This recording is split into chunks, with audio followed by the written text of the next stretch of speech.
오늘 여러분과 저에게 주시는 하나님의 말씀은 베드로후서 1장 19절에서 21절 말씀입니다.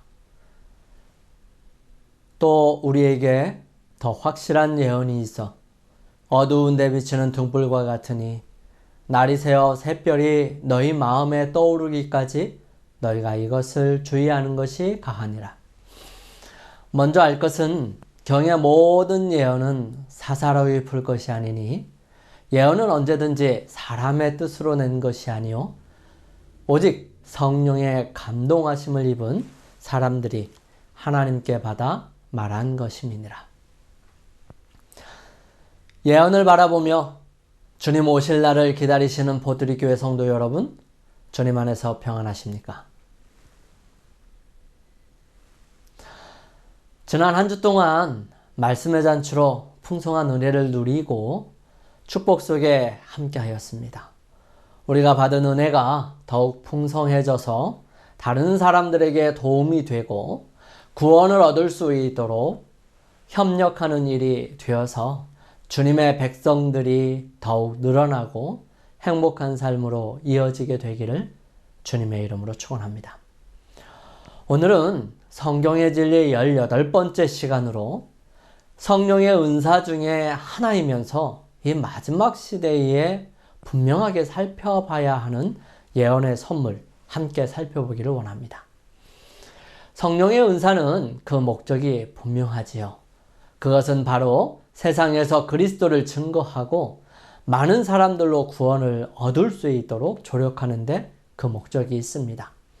자신만을 위한 재능과 힘과 능력은 분명하게 하나님께로부터 받았음에도 불구하고 가치가 없는 것입니다. 그것이 다른 사람들을 위해 사용될 때에 비로소 가치가 있으며 더욱 탁월하고 많은 사람들에게 감동과 은혜를 줄 기회가 되는 것이지요. 오늘은 그 중에서도 특별히 예언의 선물을 함께 살펴보기를 원합니다. 많은 사람들이 오해하고 편협적으로 생각하는 경우가 많아서 이 부분은 좀 더 자세히 다루고 다각도로 살펴봐야 할 필요가 있지만 쉽고 간단하게 함께 분명한 개념을 갖게 되기를 소망합니다. 첫 번째, 시대별로 예언의 선물은 어떻게 적용되어 가고 있고 이루어져 가고 있는지 함께 살펴봅니다. 여호와께서 구름 가운데서 강림하사 모세에게 말씀하시고 그에게 임한 신을 70 장로에게도 임하게 하시니 신이 임하신 때에 그들이 예언을 하다가 다시는 아니하였더라. 그 농명된 자 중 엘다시라 하는 자와 메다시라 하는 자 두 사람이 진에 머물고 회막에 나아가지 아니하였으나 그들에게도 신이 임하였으므로 진에서 예언한지라. 구약시대의 예언의 선물, 즉 선지자, 선견자인데요. 이르시되 내 말을 들으라. 너희 중에 선지자가 있으면 나 여호와가 이상으로 나를 그에게 알리기도 하고 꿈으로 그와 말하기도 하거니와. 성경에 처음으로 예언이라는 단어가 등장한 것은 다름 아닌 민수기 11장입니다. 물론 의미적인 부분은 이미 아담과 하와에게 말씀하신 부분에도 있고 에녹, 노아, 또 아브라함을 비롯 부조들에게 이미 주어진 것이 사실입니다. 하지만 예언이라고 하는 부분을 특정한 사람들에게만이 아니라 누구에게나 주어질 수 있음을 시사하는 말씀들이 바로 여기에 있는 것이죠. 이때에 모세가 이스라엘 백성들과 함께 시내산 앞에 이르러 와서 율법과 법도를 배우고 백성들의 대표들을 뽑아서 하나님 앞으로 나아가기 바로 전에 있었습니다. 그런데 그곳에 두 명이 빠졌습니다. 엘다시라고 하는 사람과 메다시라고 하는 사람이었습니다. 이 사람들이 빠진 이유를 부조와 선지자는 이렇게 기록합니다. 위대한 지도자의 고결하고 이기심 없는 정신에 대한 증거가 또다시 드러났다. 70인 중에 둘은 겸손하게 그들이 그처럼 책임이 무거운 지위에 오를 가치가 없다고 생각하고 그들의 형제들과 같이 성막에 오지 않았다. 그러나 하나님의 성령께서 그들이 있는 곳에 임하심으로 그들도 예언의 선물을 행사했다 말씀하십니다. 이것이 첫 번째로 성령의 역사로 말미암아 하게 되는 예언의 모습을 기록한 것이기도 하지요. 여기에서 끝이 아니라 이 예언은 사무엘 당시에 선지자 학교에서 빈번하게 이루어졌고요. 그들과 함께하던 사울에게도 임하는 일들이 벌어지기도 했습니다. 무엇보다도 이스라엘 백성들의 철저한 타락으로 인하여 하나님께서 더 이상 그분의 보호의 손길을 거두시게 되자 일어나게 될 일들을 예언하고 또 예언된 일들이 이루어지는 모습을 바라보면서 회복의 예언도 함께 주십니다. 예레미야와 에스겔을 통해서 가장 많이 예언을 주시는데 그 내용은 지금은 망하지만 반드시 회복될 것이라는 것입니다. 그 예언의 핵심은 바로 온 인류를 구원하시는 예수 그리스도께 집중되어 있습니다. 이렇게 신약에 이르러 예언이 이루어지고 예수님께서는 다시 오시겠다는 말씀을 통해서 온 이스라엘 백성들과 모든 인류에게 희망을 주셨습니다. 그런 희망은 온 세상에 전해져야 했지요. 이때에 하나님께서는 구약에서의 선지자, 선견자, 예언하는 사람들을 통해서 이어가셨던 것을 예수님 이후에도 계속해서 복음을 위해서 선물로 주시는 모습을 볼 수 있습니다. 그렇다면 신약시대의 예언의 선물, 즉 선지자는 어떻게 이어지고 있을까요? 안디옥 교회에 선지자들과 교사들이 있으니 곧 바나바와 니게르라 하는 시므온과 구레네 사람 루기오와 분봉왕 헤롯의 젖동생 마나엔과 및 사울이라. 신약에서의 선지자로 등장하는 사람들은 제자들만을 국한적으로 나타난 것만은 아니었어요. 오순절 성령 강림이 있고 난 다음에 계속해서 지속적으로 나타나셨고요. 누구든지 헌신하는 사람들에게 하나님의 영은 선물로 임하여 많은 사람들이 성령의 임재 속에서 살아가게 되었습니다. 특별히 예루살렘 교회의 최초 7 집사들 중에서도 빌립의 딸들이 4명이 있었는데 그들 모두 예언하는 사람들이었습니다. 이튿날 떠나 가이사랴에 이르러 7 집사 중 하나인 전도자 빌립의 집에 들어가서 유하니라. 그에게 딸이 넷이 있으니 처녀로 예언하는 자라. 바울과 함께하고 있었던 사람들도 선지자라고 말하고 있습니다. 유다와 실라도 선지자라. 여러 말로 형제를 권하여 굳게 하고. 하나님의 복음을 전하는 사람들 중에서도 선지자들이 많이 있었습니다. 하나님이 교회 중에 몇을 세우셨으니 첫째는 사도요, 둘째는 선지자요, 셋째는 교사요, 그 다음은 능력이요, 그 다음은 병 고치는 은사와 서로 돕는 것과 다스리는 것과 각종 방언하는 것이라. 이러한 신약시대의 예언의 선물은 신약시대에 어떤 역할을 하였을까요? 그것은 교회의 설립, 교회의 선교활동, 덕을 세우고 연합시키고 오류에서부터 보호하고 어려운 때를 미리 경고하고 논쟁의 때에 신앙을 바로 세우는 역할들을 하게 되었던 것입니다.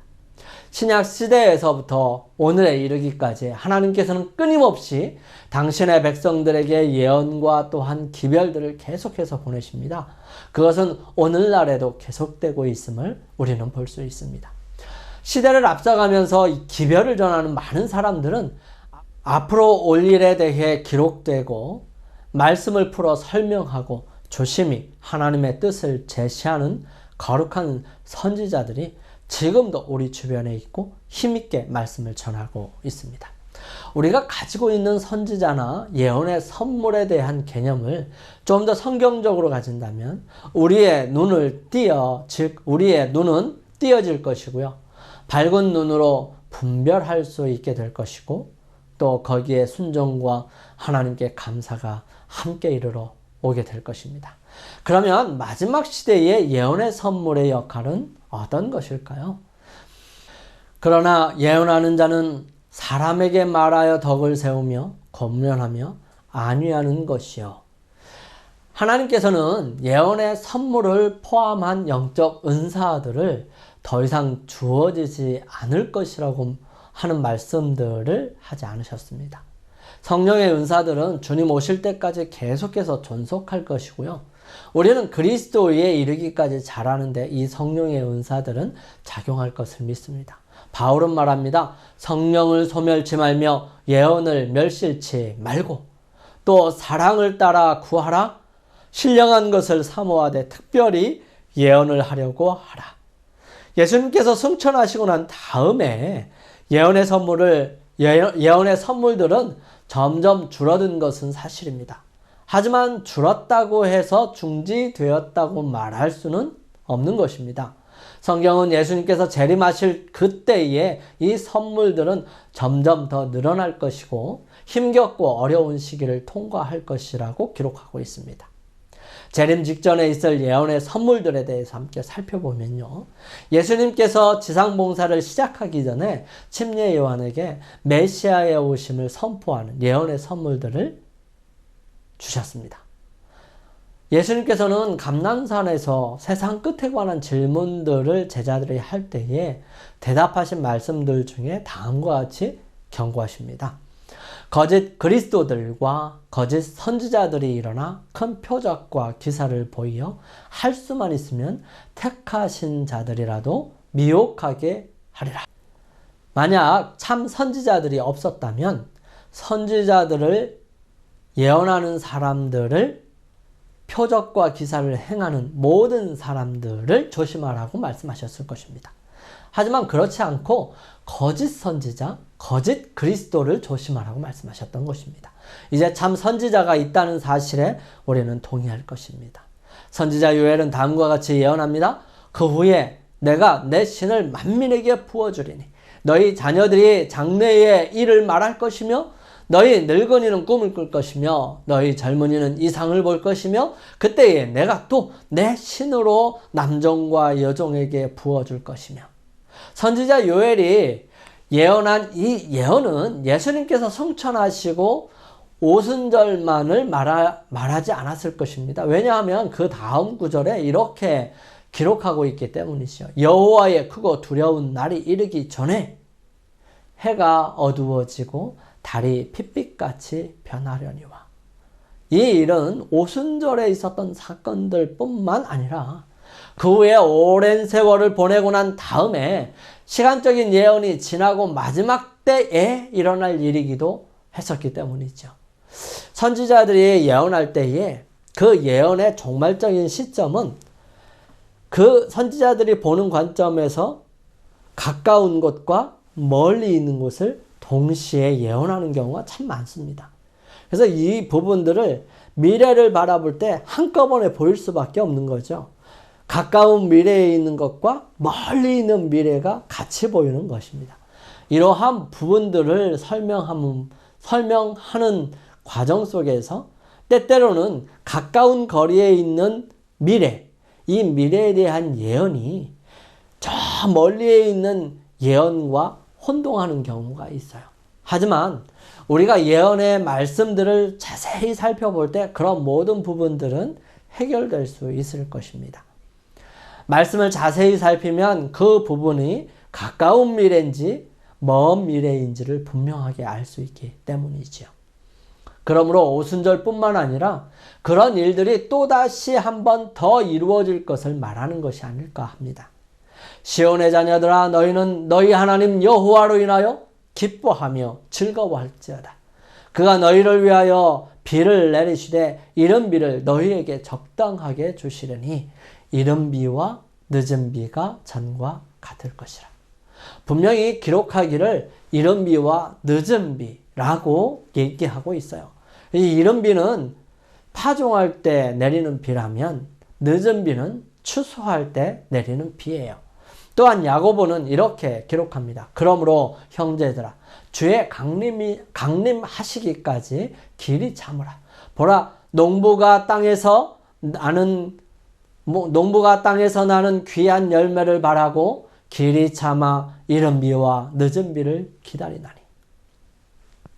예수님께서 재림하실 때를 그분의 자녀들을 모으는 일, 즉 추수의 모습으로 비유하십니다. 그러므로 마지막 때의 추수를 위해 충분한 비는 곡식으로 온전히 여물게 하는 귀한 비였습니다. 예수님께서 재림하실 때에 다시 한번 성령의 임재하심과 그 능력이 온 세상에 가득하게 될 것을 예언해 주시는 것입니다. 이제 우리는 이 예언에 따라 늦은 비로 비유된 성령의 임재를 함께 기다려야 하지 않을까 합니다. 우리는 요한계시록 12장에 용과 접전하는 하나님의 남은 백성들의 특징을 분명하게 제시함을 볼 수 있습니다. 용이 여자에게 분노하여 돌아가서 그 여자의 남은 자손 곧 하나님의 계명을 지키며 예수의 증거를 가진 자들로 더불어 싸우려고 바다 모래 위에 섰더라 말씀하십니다. 용이 싸울 대상으로 정한 존재는 오직 그 여자의 씨의 남은 자손이고 또한 그 특징이 바로 하나님의 계명을 지키며 예수의 증거를 가진 사람들입니다. 하나님의 계명은 우리가 누구도 부인하지 못하는 분명한 하나님의 계명인 십계명을 말하는 것이고요. 예수의 증거는 다른 구절에서 이렇게 말하고 있습니다. 같은 기록자 사도 요한은 같은 단어를 다르게 표현합니다. 내가 그 발 앞에 엎드려 경배하려 하니 그가 나더러 말하기를 나는 너와 및 예수의 증거를 받은 내 형제들과 같이 된 종이니 삼가 그리하지 말고 오직 하나님께 경배하라. 예수의 증거는 대언의 영이라 하더라. 여기에서 예수의 증거는 대언의 영이라고 표현합니다. 재림교회의 기본교리에서는 이 부분을 이렇게 설명하고 있어요. 이것은 예수의 증거를 가진 그 형제들이 예언적 영감의 소유자들임을 특별히 확인시켜주고 있다. 예수의 증거는 증거하시는 예수님과 실제적으로 같은 뜻이다. 그리스도인 선지자들을 움직이는 것은 예수님이 자기 계시라고 하는 사실입니다. 그러므로 예언의 영이라는 표현은 첫 번째로 하나님으로부터 온 계시로 선지자들에게 영감을 주는 성령을 뜻하고요. 두 번째로 예언의 선물의 활동을 의미합니다. 세 번째로 예언 자체의 매개를 지칭할 수 있어요. 즉 예언을 전달해 주는 사람, 전달자라고 표현할 수 있다는 사실입니다. 즉 예언의 선물, 즉 예언의 매개를 통하여 교회에 주시는 예수님의 증거는 남은 교회의 독특한 특징이에요. 우리의 교회는 하나님의 계명과 예수의 증거, 즉 대언의 영, 다른 말로 예언의 신이 있습니다. 성경은 분명하게 말합니다. 거짓 선지자와 참 선지자, 그리고 그 구별하는 방법을 제시하죠.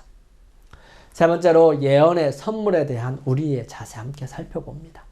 요한일서 4장 1절은 사랑하는 자들아 영을 다 믿지 말고 오직 영들이 하나님께 속하였나 시험하라. 많은 거짓 선지자가 세상에 나왔습니다. 어떻게 구별할 수 있을까요? 거짓 선지자와 참 선지자. 성경은 네 가지 특별한 조건들 제시합니다. 첫 번째는 그 기별이 성경과 정확하게 일치하는가 하는 것입니다. 마땅히 율법과 증거의 말씀을 좇을지니 그들이 말하는 바가 이 말씀에 맞지 아니하면 그들이 정녕 아침빛을 보지 못하리라. 율법과 증거의 말씀이라는 것은 성경 전반적인 부분을 포함하고 있는 것입니다. 이 말씀과 다른 부분이 있다면, 이 사상에서 벗어나는 사상이 있다면 그것은 선지자라고 말할 수 없지요. 그 기별이 하나님께로부터 나왔다고 볼 수 없는 것입니다. 나중에 나온 선지자는 이전의 선지자들과 모순되어서는 안 됩니다. 성령은 앞서 주신 당신의 증언을 결코 모순되게 하지 않으세요. 두 번째, 그 선지자가 예언한 그 예언이 성취되었는가? 내가 혹시 심중에 이르기를 그 말이 여호와의 이르신 말씀인지 우리가 어떻게 알리요 하리라.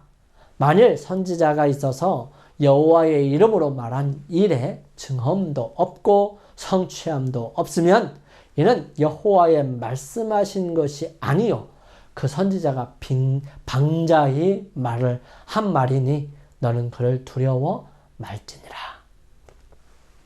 미래에 대한 예언이 비교적 예언적 기별의 적은 부분을 형성할지 모르지만 그것은 정확히 성취되어야 합니다. 세 번째는 그리스도의 성육신이 인정되고 있는가 하라고 하는 것입니다. 하나님의 영은 이것으로 알지니 곧 예수 그리스도께서 육체로 오신 것을 시인하는 영마다 하나님께 속한 것이요 예수를 시인하지 아니하는 영마다 하나님께 속하지 아니하니. 이것은 예수님께서 이 땅에서 사셨다는 것을 단순히 인정하는 것 이상을 요구하는 것입니다. 참 선지자는 그리스도의 성육신에 대한 성서적 가르침을 믿고 인정해야 합니다. 즉 그리스도의 신성과 선제, 그분의 처녀 탄생, 참 인성, 죄 없는 생애, 속죄의 희생, 부활, 승천, 중보와 봉사, 중보의 봉사, 그리고 재림을 믿어야 하죠. 이런 부분들이 하나라도 걸리면, 하나라도 인정하지 않는다면 그는 참 선지자라고 볼 수 없고 하나님께서 보내셨다고 볼 수 없습니다. 그들이 비록 성경에 있는 말을 한다 할지라도 그들은 거짓 선지자예요. 네 번째는 그 선지자가 좋은 열매를 맺는가 나쁜 열매를 맺는가 하는 것입니다. 예언을 성령께서 하나님의 거룩한 사람들을 감동시킬 때 이르러 오는 것이에요. 우리는 거짓 선지자들을 그들의 열매로 식별해낼 수 있습니다. 예수님은 좋은 나무가 나쁜 열매를 맺을 수 없고 못된 나무가 아름다운 열매를 맺을 수 없느니라. 아름다운 열매를 맺지 아니하는 나무마다 찢겨서 불에 던지우느니라. 이러므로 그 열매로 그들을 알리라고 말씀하셨습니다. 이 권면은 선지자라는 주장을 평가하는 데 있어서 결정적입니다. 그것은 먼저 선지자 자신의 생활에 대해 말하는 것이지요. 선지자가 절대적으로 완전해야 한다는 것을 의미하는 것은 아닙니다. 성경은 엘리야가 우리와 성정이 같은 사람이었다고 말합니다. 그러나 선지자의 생애는 육신의 행위들이 아닌 성령의 열매로 특징 지어야 합니다. 다음으로 이 원칙들은 다른 이들에게 끼친 선지자들의 영향에 관한 것인데요. 그 기별을 받아들인 사람들의 생애가 어떤 결과가 생겼느냐라고 하는 것입니다. 그들의 기별은 사명을 성취하도록 하나님의 백성들을 무장시키고 그들의 믿음의 일치를 가져왔는지 생각해보고 질문해 봐야 하는 것이에요. 예언의 선물을 가졌다고 주장하는 어떤 사람도 이 성경적 시험을 받아야 하는 것이죠. 그가 이 표준에 맞는다면 우리는 참으로 성령께서 그 사람에게 예언의 선물을 주셨음을 확신할 수 있습니다. 그렇다면 우리는 그 사람을 믿는 게 아니라 그 사람을 통해서 주신 하나님의 말씀을 받아들이는 것이지요. 여러분, 우리가 한 가지 간과하고 살아가는 게 있어요. 그게 뭐냐면 우리가 함께 살펴보는 이 성경 말씀도 사람들에 의해서 기록되어졌습니다. 선지자들이에요. 그 성경을 기록한 사람들도 우리와 비슷한 사람들이었습니다. 때때로 실수들이 있었고 그들의 마음과 생각이 하나님에게서 멀어진 때도 있었습니다. 하지만 그들이 궁극적으로 하나님의 일을 하고 하나님의 기별을 전하고 하나님 앞에 서 있는 이 사람들은 하나님을 부인하거나 하나님을 업신여기지는 않았어요. 하나님의 말씀에 순종하려고 했고 하나님의 말씀대로 살아가려고 노력했습니다. 여러분, 조금도 실수가 없다면 그 사람은 사람이 아니지요. 그는 신입니다. 여러분, 오늘날에 참 많은 사람들이 세상에 존재해요. 정말 많은 사람들이 하나님의 말씀을 전한다고 합니다. 하지만 그의 삶들 가만히 살펴보면서 그를 통하여 우리가 경험할 수 있는 것은 이 네 가지가 맞느냐라고 하는 것입니다.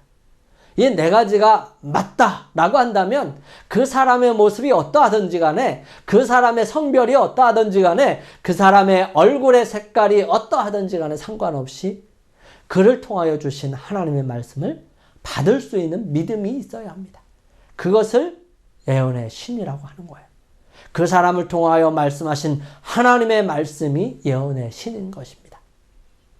그렇다면 우리가 가지고 있는 이 예언의 신, 여기에 부합하는가 하는 것입니다. 네, 부합합니다.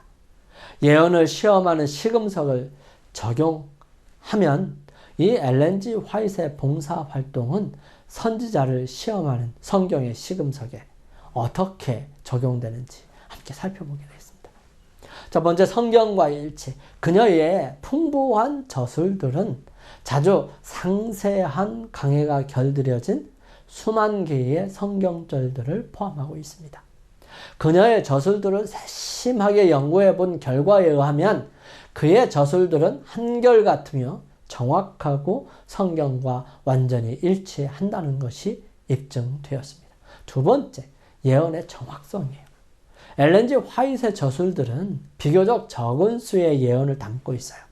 어떤 것은 성취되는 중에 있고 다른 것들은 아직 성취되지 않았습니다. 그러나 시험해 볼 수 있는 것들은 놀랍게도 정확하게 성취되었습니다. 엘렌 G 화이트의 예언적 통찰을 입증해주는 두 가지 실례를 드려봅니다. 첫 번째는 현대 심령주의, 즉 강신술의 출현입니다. 두 번째로는 개신교와 로마 카톨릭 간의 밀접한 협동을 예언했어요. 그리스도의 성육신에 대한 인정을 하고 있느냐라고 하는 것입니다. 엘렌 G 화이트는 그리스도의 생애에 관한 광범위한 저술들을 남겼어요. 주님과 구주로서의 그분의 역할, 또 그분의 십자가에서의 속죄와 희생, 그리고 현재까지의 중보의 봉사 등이 그녀의 저술의 가장 큰 주제들이었습니다. 네 번째로 그녀의 봉사가 끼친 영향들입니다. 엘렌 G 화이트의 전문적인 지도는 몇몇 좁은 분야에 한정되어 있지 않습니다. 주님께서는 그녀에게 건강, 교육, 가족, 생활, 또 절제, 복음전도, 출판사업, 올바른 식사, 의료사업, 그리고 많은 다른 분야에 관한 권면을 주셨습니다. 아마도 건강에 관한 그녀의 저술은 가장 놀라운 것이 될 것이었습니다. 놀라울 것입니다. 그 이유는 어떤 것들이 1세기 이전에 주어진 건강 문제에 대한 그녀의 통찰이 현대 과학에 의해 입증되고 있기 때문이에요. 개인에게 끼친 그녀의 저술의 영향은 지대합니다. 최근에 앤드루스 대학교 교회 전도 연구소는 이 그녀의 책을 규칙적으로 읽는 사람과 그렇지 않은 재림교인들의 그리스도인적 태도와 행동을 비교 연구했었는데요. 그들의 연구 결과 그녀의 저술들이 그것을 읽는 사람들에게 강력한 영향을 끼친다는 사실이 확인되었습니다. 그 연구는 다음과 같은 결론을 우리에게 전달해 주죠. 독자들은 그리스도와 더 밀접한 관계를 가지고 있으며 하나님 앞에서의 그들의 입장에 대해 더욱 명확히 인식하고 그들의 영적 은사들을 더 잘 인식하고 있다. 그들의 공중전도에 더 많은 투자를 하는 것에 찬성하고 지역 선교 복음화 계획에 더욱 크게 기여하고 있다. 그들은 전도하는 일을 위해 더 잘 준비되어 가고 있다고 느끼며 실제적으로 전도하는 일과 외방 선교 계획에 더 많이 참여한다. 그들은 더욱더 성경을 매일 연구하고 특정인을 위하여 기도하고 친교 모임에 참석하고 매일 가족 예배를 잘 드린다. 그들은 교회를 더욱 긍정적으로 바라본다. 그들은 더 많은 영혼을 구원해야 할 책임을 느끼고 있다. 여러분, 우리가 예언의 신, 즉 예언의 신이라고 우리가 칭하고 있고 우리가 성경의 말씀을 통하여 살펴보고 난 다음 하나님께서 주신 기별이라고 확신하는 이 예언의 신은 여러분과 저의 삶의 신앙에 윤택하게 해줍니다. 이것이 여러분들을 잘못 인도하거나 이것이 여러분들로 하여금 하나님과의 관계를 부시지 않습니다. 그리고 성경에 대하여 더 잘 이해할 수 있도록 해주고 이것이 여러분의 삶에 힘이 되어지고 능력이 되어질 수 있다는 사실을 우리가 엘렌 G 화이트를 통하여 역사하신 성령의 능력을 믿을진데 확신할 수 있습니다. 오늘 여러분과 저는 예언의 선물에 대해서 함께 살펴보았습니다. 예언은 하나님께서 주시는 선물입니다. 예언의 목적은 교회의 덕을 세우는 것이죠. 또 예언을 어떻게 분별할 수 있을까요? 이 분별하는 방법은 성경과 일치하는가? 예언은 성취되었는가? 예수 그리스도의 성육신을 인정하는가? 어떤 삶을 살았는가 하는 것입니다. 여러분과 저에게 예언의 신을 주신 하나님께 감사를 드립니다. 그리고 이 예언의 신을 통하여 여러분의 신앙에 도움이 되어서 예수님과 더욱 밀접한 관계를 맺어가시는 여러분과 제가 되시기를 간절히 소망하면서 말씀을 드립니다. 우리 함께 기도드리겠습니다. 거룩하신 아버지 하나님, 저희들의 마음과 생각을 주님께 드립니다. 또한 주님께서 오늘날 지금도 역사하시는 성령의 역사를 통하여 하나님께로 가까이 가고 하나님께서 많은 사람들을 통하여 주신 하나님께로 이르는 길들을 발견할 수 있도록 도와주셔서 오직 저희들의 마음속에 주님만이 자리 잡을 수 있도록 역사하여 주시옵소서. 이제 시대가 마지막 시대이고 주님 오실 날이 얼마 남지 않았습니다. 주님, 저희들 마음속에 주님께 대한 분명한 믿음과 확신을 가질 수 있도록 인도하여 주시며 주님께서 이끄시는 대로 저희들의 삶을 이끌어 주시옵소서. 또한 순종하며 따라가게 하여 주옵소서. 주의 놀라우신 섭리에 감사를 드리며 저희들을 사랑하시는 예수님의 이름으로 간절히 기도드립니다. 아멘.